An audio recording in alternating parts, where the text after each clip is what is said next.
ఎన్నో ఆకాంక్షలతో కూటమి ప్రభుత్వానికి పట్టం కట్టింది ఆంధ్రప్రదేశ్ ప్రజానికం. మరి ఏడాది పాలనలో ఎవరేమంటున్నారు? నాయకుల అంతరంగమేంటి? ఇప్పుడు తెలుసుకుందాం.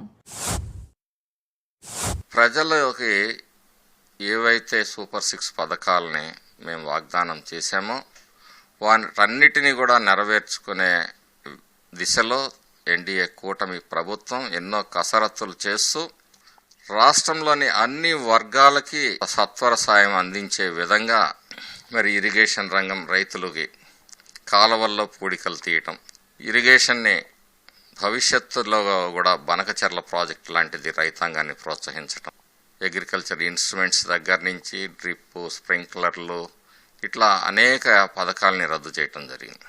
అమరావతిని అభివృద్ధి చేయటం కోసం ఈరోజు ఒక 15,000 కోట్ల రూపాయలతోటి ఒక బృహత్తరమైన కార్యక్రమాన్ని తీసుకొని రాబోయే 3 సంవత్సరాల్లో అమరావతి నిర్మాణాన్ని పూర్తి చేయటం లక్ష్యంగా ఈరోజు ప్రభుత్వం పనిచేస్తోంది.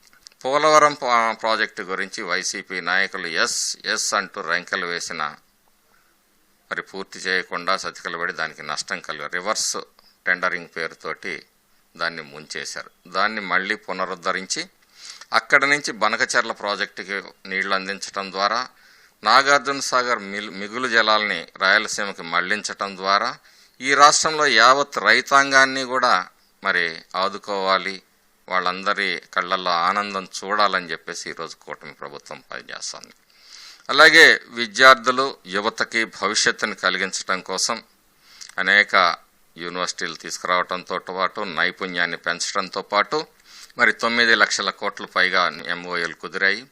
వాటి నిర్మాణాలు చేపట్టి ఈ రాష్ట్రంలో ఉన్న నిరుద్యోగ యువతకి అండగా నిలబడాలి. అనేక రకాలుగా అన్ని రంగాల్ని కూడా మళ్ళీ ముందుకు నడిపే కార్యక్రమం ఇది. తొలి అడుగు. రాబోయే రోజుల్లో ఈ రాష్ట్రం గొప్ప విజయాల్ని చవిచూస్తుంది మోడీ గారి ఆశీస్సులతోటి, ఎన్డీఏ కూటమి బలంతో అని చెప్పేసి నేను తెలియజేస్తున్నాను.